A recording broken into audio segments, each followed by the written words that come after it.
Hello, કેમ છો બધા મિત્રો? માય નેમ શ્રદ્ધા. વેલકમ છે તમારું મારા ફર્સ્ટ મિની વ્લોગમાં. આપણે એક નંબર તૈયાર થઈને જતા હતા વિદેશ, કેમ કે આપણા કોન્ટેક્ટ કર્યા દૂર લગી.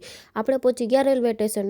લાઈન જોઈને લાગતું નહોતું કે આજે આપણને ટિકિટ મળશે, પણ ઘણી વેઇટ કરી પછી આપણે ટિકિટ મળી ગઈ. અહીં આવીને જોઈએ તો શું, આ બધા આજે જ મારી જેમ બહાર નીકળ્યા છે. 4 થી 5 મુક્કા મારીને આપણે ચડી ગયા ટ્રેનમાં. અને જુઓ આ ભાઈને, મને એમ થયું કે હું વાયરલ થાવ કે ના થાવ, પણ આ ભાઈને તો આજે ને આજ વાયરલ કરી જ નાખવા છે. આપણે ચેક કરવા માટે બહાર નીકળ્યા કે આપણે ક્યાં પહોંચ્યા, તોય જોઈને આપણને કાંઈ ખબર પડી નહીં.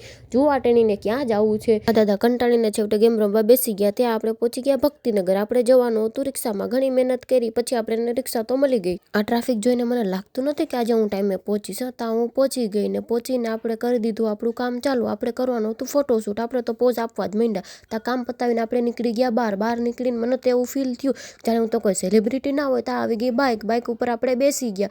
પછી આપણે લગાવી લીધો ચાનો એક ડોઝ. જો આ ટેણીને આના પગ પૂગતા નથી તો આને ગાડી તો ચલાવી જ છે. હારું આનો કોઈ પોલીસવાળા પકડતા નથી. આપણે લઈ લીધી ટિકિટ, પણ અહીંયા હાલતું હતું મહાભારત, જે આપણને કંઈ સમજાણું નહીં. ત્યાં આપણે પહોંચી ગયા અને આવી ગયો આપણો ડ્રાઈવરે આપણને પહોંચાડી દીધા 2 મિનિટ. આપણે તો થઈ ગયા ફ્રેશ અને લગાવી લીધો એક ડોઝ. તો ચાલો મળીએ કાલે નવા વ્લોગ સાથે. Thank you, bye bye.